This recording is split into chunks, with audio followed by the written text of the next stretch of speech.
Baik, baik, selamat pagi kepada Bapak dosen dan teman-teman semua. Kami di sini dari kelompok 4 akan membahas hasil diskusi kami yang berjudul Mengungkap Potensi Fraud dalam Pengelolaan Keuangan BUMDes.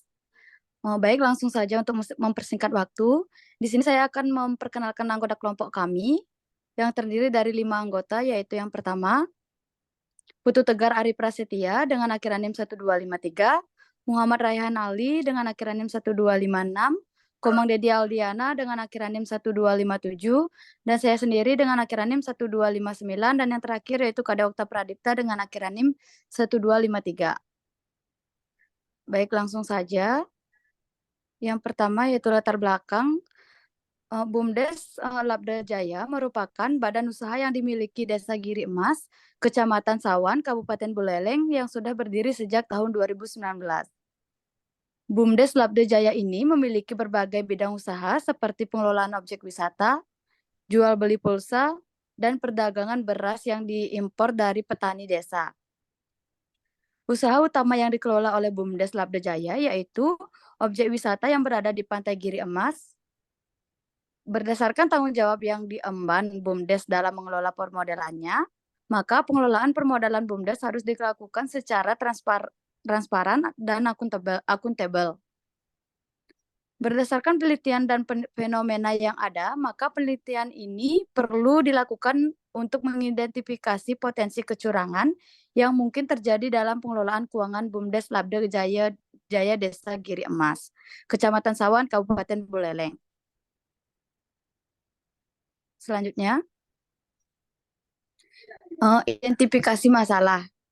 Berdasarkan latar belakang di atas, maka dapat diidentifikasikan permasalahan-permasalahan sebagai berikut. Yaitu yang pertama, dalam pencatatan laporan keuangan BUMDes Labda Jaya, tingkat transparansinya sangat rendah. Yang kedua, pegawai di BUMDes Labda Jaya tidak mengadakan pelatihan mengenai pencatatan keuangan, sehingga laporan keuangan BUMDes masih dibuat secara manual dan sederhana. Dan yang terakhir yaitu petugas BUMDes mengambil 2 tugas sekaligus dalam mencatat laporan keuangan dan sebagai juru parkir di Pantai Giri Emas. Baik, sekian pemaparan dari saya. Materi selanjutnya akan dibawakan oleh rekan saya. Saya persilakan. Terima kasih. Baik, terima kasih atas waktunya. Jadi di sini saya akan melanjutkan pembahasan mengenai pembatasan masalah. Berdasarkan identifikasi masalah yang telah disebutkan sebelumnya, maka untuk mendapatkan hasil penelitian yang terfokus dan menghindari suatu penafsiran yang tidak diinginkan kemudian, dibatasi pada pengungkapan potensi-potensi terjadinya fraud pada BUMDes Labda Jaya Giri Mas. Kemudian untuk rumusan masalahnya, berdasarkan pembatasan masalah yang telah diuraikan, maka yang menjadi rumusan masalah dalam penelitian ini adalah yang pertama, faktor apa yang memiliki potensi paling besar menimbulkan fraud di BUMDes Labda Jaya. Yang kedua, bagaimana upaya yang dapat dilakukan untuk mencegah potensi terjadinya fraud. Next. Terus selanjutnya yaitu tujuan penelitian. Adapun tujuan penelitian yang dilakukan dalam penelitian ini yaitu yang pertama, untuk menganalisis faktor apa yang memiliki potensi paling besar menimbulkan fraud di BUMDes Labda Jaya. Kemudian yang kedua, untuk menganalisis upaya yang dapat dilakukan dalam mencegah potensi terjadinya fraud. Baik, sekian materi yang bisa saya sampaikan. Untuk selanjutnya akan dilanjutkan oleh rekan saya.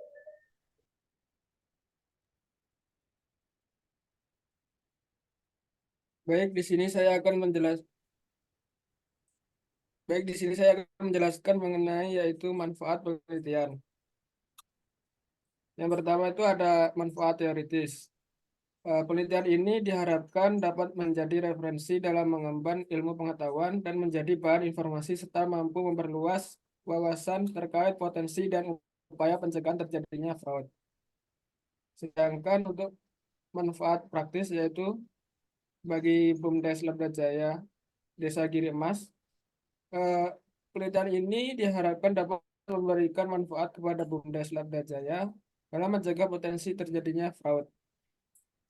Yang kedua yaitu bagi mahasiswa, Penelitian ini diharapkan dapat menambahkan pengetahuan dan wawasan mahasiswa serta mampu memberikan pemahaman yang lebih mendalam mengenai faktor yang mempengaruhi fraud dan cara pencegahannya, sehingga hasilnya dapat digunakan sebagai acuan bagi peneliti selanjutnya. Yang ketiga yaitu bagi Universitas Pendidikan Ganesha. Penelitian ini diharapkan dapat menambah sumber referensi keperpustakaan bagi para peneliti ke depannya, memberikan kontribusi ilmiah dan tambahan bukti empiris akan potensi terjadinya fraud dan upaya pencegahannya.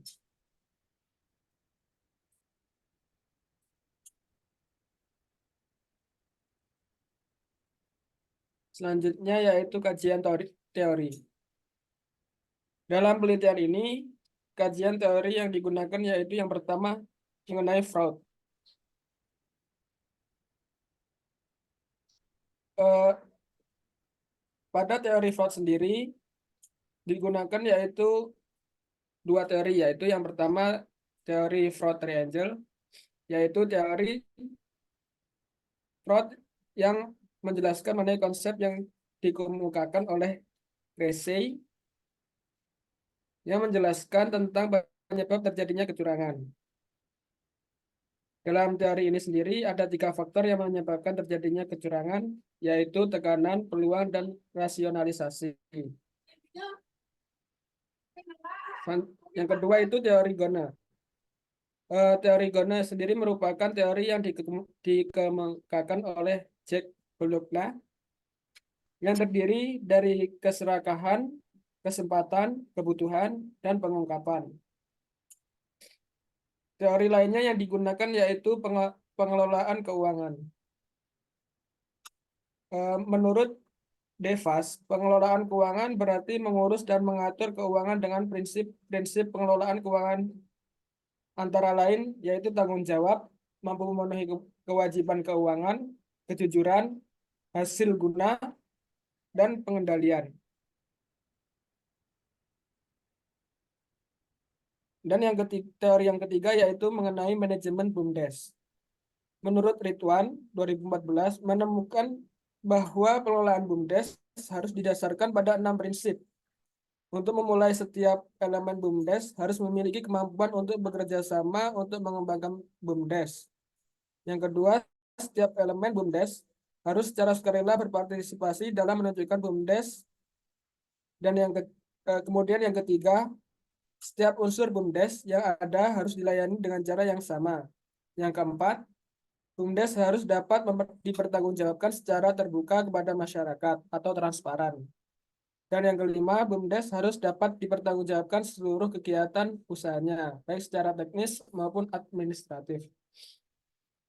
Yang keenam yaitu BUMDes harus memiliki kemampuan untuk menjalankan dan mengembangkan bisnisnya secara berkelanjutan. Baik, itu saja materi yang saya sampaikan. Untuk materi selanjutnya akan dilanjutkan oleh rekan saya.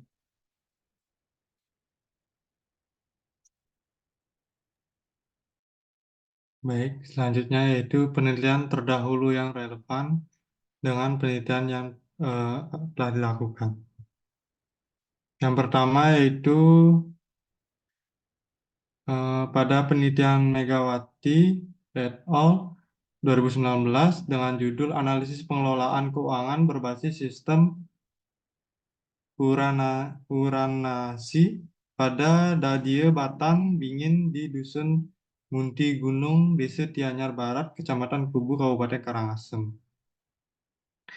Berdasarkan hasil penelitian, ini menunjukkan pada Dadie Batan Bingin dalam melakukan pertanggungjawaban pengelolaan keuangan prajuru Dadie dilakukan dengan cara mengumumkan laporan pertanggungjawaban yaitu Sekretaris Dadie. Bentuk pertanggungjawaban dilakukan secara lisan dengan senantiasa memupuk kepercayaan antar keramu dan kepercayaan terhadap adanya hukum karma palu. Kemudian yang selanjutnya yaitu Al-Faruqi dan Kristianti 2019 dengan judul Analisis Potensi Kecurangan dalam Pengelolaan Keuangan Desa, Studi Desa Kesungu, Kecamatan Tuntang, Kabupaten Semarang, Jawa Tengah. Hasil penelitian menunjukkan bahwa dalam pengelolaan keuangan desa di Desa Kesongo terdapat potensi terjadinya penyelewengan antara lain keharusan melakukan sesuatu, perilaku disiplin, merasa tidak merugikan orang lain, dan menganggap kesalahan adalah hal yang wajar dan sering terjadi. Penelitian ini menyimpulkan bahwa di Desa Kesongo terdapat potensi penyelewengan dalam proses pengelolaan keuangan desa. Kemudian yang selanjutnya yaitu penelitian Dewi dan Sujana 2020 dengan judul Analisis Faktor-Faktor yang Mempengaruhi Tindakan Kecurangan Pengelolaan Anggaran Badan Usaha Milik Desa atau BUMDes. Hasil penelitian menunjukkan faktor yang mempengaruhi tindak kecurangan pengelolaan anggaran BUMDes di Kecamatan Grogak terdiri dari dua komponen faktor, yaitu komponen faktor pertama yaitu tekanan, terdiri dari faktor pressure, arrogance, competence, dan komponen faktor kedua yaitu kesempatan, terdiri dari faktor opportunity dan rationalization.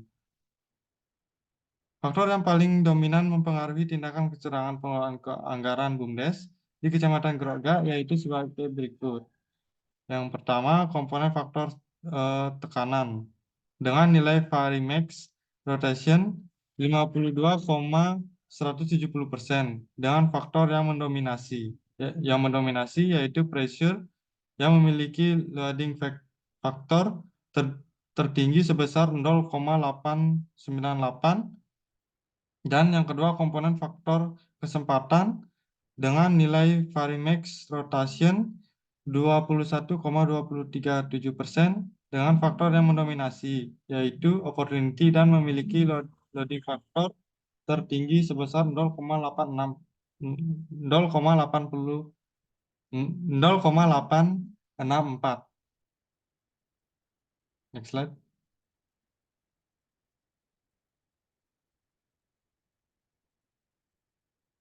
Selanjutnya, kerangka berpikir. Berdasarkan penjelasan sebelumnya yang telah disampaikan oleh rekan-rekan saya, berikut merupakan gambaran singkat mengenai kerangka pemikiran penelitian. Yang pertama, pada BUMDes Labdejaya terkait pengelolaan keuangan yang ditemukan beberapa masalah. Yang pertama, tidak transparansi. Yang kedua, tidak adanya pelatihan akuntansi. Dan yang ketiga, pegawai bertugas di dua bidang sekaligus. Sehingga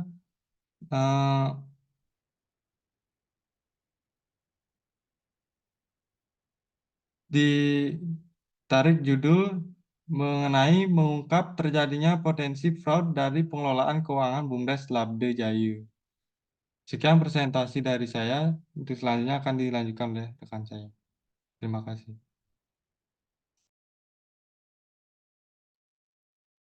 Baik, terima kasih atas waktunya. Selanjutnya, di sini saya akan menjelaskan tentang metode penelitian. Jadi yang pertama itu dari metode penelitian ada rancangan penelitian.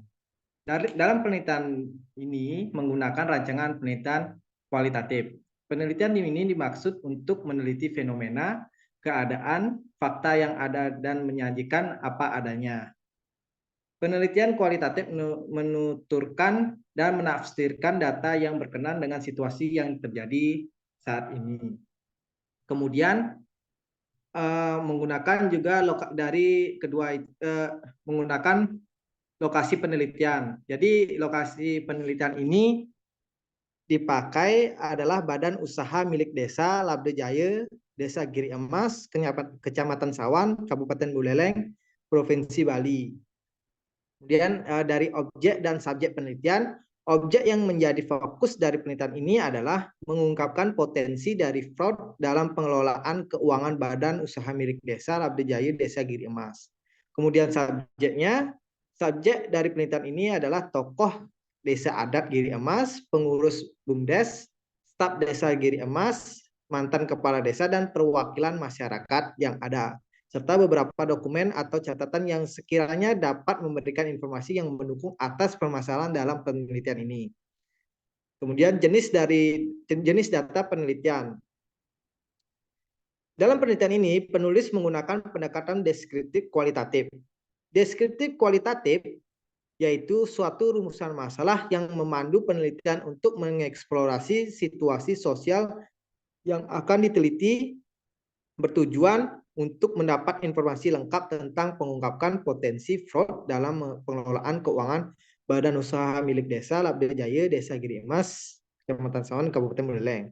Data kualitatif perlu data informasi yang berupa verbal, bukan berupa suatu angka atau bilangan.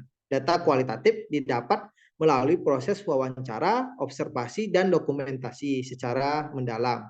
Next slide.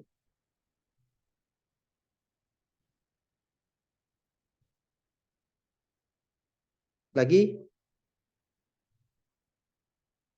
Nah, jadi yang keenam itu ada sumber data penelitian. Ada dua sumber data penelitian. Yang pertama ada data primer, ada data sekunder. Data primer merupakan data yang diperoleh secara langsung oleh penelitian dengan melalui proses wawancara dan observasi pada Badan Usaha Milik Desa Labda Jaya, yakni pada tokoh desa adat Giri Emas, pengurus BUMDes, staf desa Giri Emas, mantan kepala desa, dan perwakilan masyarakat di desa Giri Emas. Kemudian dari data sekunder merupakan data yang diperoleh secara tidak langsung oleh peneliti melalui proses analisis dokumentasi dari bahan tertulis yang dapat berupa dari buku-buku, berkas, atau dokumen yang lainnya. Data sekunder meliputi pembukuan tentang laporan keuangan dari pendapatan hasil parkir yang masih dilakukan dengan cukup sederhana. Kemudian next slide. Yang ketujuh ini metode pengumpulan data. Metode pengumpulan data yang dilakukan dalam penelitian ini adalah observasi, wawancara, dan dokumentasi. Yang pertama itu ada observasi. Observasi yaitu kegiatan yang dilakukan untuk memperoleh sejumlah informasi atau data yang diperlukan untuk menggambarkan secara nyata dari suatu kejadian atau peristiwa melalui pengamatan dan evaluasi pada objek yang akan diteliti dengan tujuan untuk memperoleh jawaban dari pertanyaan penelitian. Kemudian yang kedua ada wawancara. Wawancara ini melalui wawancara yang telah dilakukan, penelitian dapat memperoleh dan menggali lebih dalam lagi mengenai informasi yang dibutuhkan dalam penelitian ini. Adapun informan dalam penelitian yang dipakai dalam penelitian ini, yang pertama itu ada dari tokoh desa adat, ada dari pengurus BUMDes, staf desa Giri Emas, kemudian mantan kepala desa, serta adanya perwakilan dari masyarakat desa Giri Emas. Kemudian ketiga itu ada dokumentasi. Dokumentasi ini yaitu teknik pengumpulan data secara kualitatif yang sejumlah besar dari fakta yang tersimpan dalam bahan berbentuk dokumentasi. Penulis menggunakan dokumen berupa catatan sumber-sumber pendapatan, pembukuan keuangan, tentang penerimaan dan pengeluaran keuangan, serta dokumentasi kegiatan Badan Usaha Milik Desa Labda Jaya dari Desa Giri Emas. Dan yang ke-8, next, yang ke-8, teknik analisis data ini meliputi beberapa tahapan yang perlu dilakukan. Menurut Miles dan Hoberman, yang ada 3 tahap. Yang pertama itu ada tahap reduksi, ada tahap display data, yang kemudian ada tahap penarikan kesimpulan. Dari tahap reduksi data yaitu pemilahan, pemusatan, perhatian pada penyederhanaan, pengabstrakan, dan transformasian data yang muncul dari hasil tertulis di lapangan maupun hasil wawancara dan observasi. Kemudian dari tahap display data atau penyajian data yaitu bentuk analisis dilakukan dengan menyajikan informasi untuk memberikan kemungkinan adanya penarikan kesimpulan dan pengambilan suatu keputusan dan tindakan. Setelah kita ke tahap display, kemudian kita tarik kesimpulan, yaitu tahap penarikan kesimpulan dari data yang telah dianalisis sehingga memperoleh simpulan hasil akhir yang bisa menjawab pertanyaan dari peneliti tersebut. Kemudian 9 ada yaitu metode analisis data. Nah, jadi instrumen penelitian adalah alat-alat yang digunakan atau diperlukan untuk mengumpulkan data. Yang berarti bahwa dengan menggunakan alat-alat tersebut, data dapat dikumpulkan. Dalam penelitian kualitatif, instrumen utama dalam metode pengumpulan data adalah manusia, yaitu penelitian sendiri atau orang lain yang membantu penelitian. Kemudian yang ke-10 ada keabsahan data. Ini yang terakhir. Keabsahan data merupakan proses melihat derajat kebenaran atau kepercayaan terhadap hasil penelitian dengan menggunakan standar tertentu. Dalam penelitian keabsahan data, penelitian dilakukan triangulasi dengan sumber. Ada 4 kriteria. Yang pertama itu ada derajat kepercayaan, ada keteralihan, ada kebergantungan, ada kepastian. Saya akan menjelaskan yang pertama itu ada derajat kepercayaan. Dari derajat kepercayaan ada 4 pembagiannya. Yang pertama itu ada perpanjangan keikutsertaan peneliti kembali ke lapangan, melakukan pengamatan dan wawancara secara berulang-ulang dengan sumber data yang ditemui. Kemudian yang kedua, ketekunan merupakan pengamatan di mana peneliti melakukan pengecekan kembali apakah data yang ditemui sudah sah atau tidak sah. Kemudian yang ketiga, triangulasi adalah teknik pemeriksaan keabsahan data yang memanfaatkan sesuatu yang lain. Kemudian yang keempat, pengecekan sejawat merupakan teknik yang dilakukan dengan cara mengekspos hasil sementara atau hasil akhir yang diperoleh dengan bentuk diskusi dan dengan rekan-rekan sejawat. Kemudian yang kedua itu ada keteralihan. Keteralihan ini adalah menyajikan hasil untuk memperkaya wacana ilmiah melalui deskripsi secara terinspirasi atau uraian cermat. Keteralihan sebagai penyelesaian empirik bergantung pada kesamaan antara konteks pengirim dan penerima. Dan yang ketiga itu kebergantungan. Kebergantungan dimaksudkan untuk meneliti dan menguji kembali hasil penelitian melalui proses pemeriksaan yang cermat dan teliti terhadap seluruh komponen dalam laporan hasil penelitian untuk memperbaiki kesalahan sehingga hasil penelitian ini dapat mencapai kesempurnaan. Yang keempat, itu yang terakhir ini ada kepastian. Tidak lengkap dengan kepastian, pastinya dilakukan dengan mengaitkan hasil penelitian dengan proses yang dilakukan untuk mewujudkan kepastian. Peneliti mendiskusikan dan mengkonsultasikan dengan pembimbing sehingga memperoleh masukan untuk menambah kepastian dari hasil penelitian. Di samping itu juga menginformasikan dan mendiskusikan dengan narasumber yang berkaitan dengan masalah penelitian ini. Baik, itu saja dari penjelasan saya tentang metode penelitian dari penelitian yang dijelaskan. Saya ucapkan terima kasih dan saya berikan langsung ke moderator. Baik, terima kasih atas penjelasannya teman-teman. Sekian pemaparan materi dari kelompok 4. Jika terdapat ada salah kata yang disengaja, baik disengaja maupun tidak, mohon dimaafkan. Terima kasih.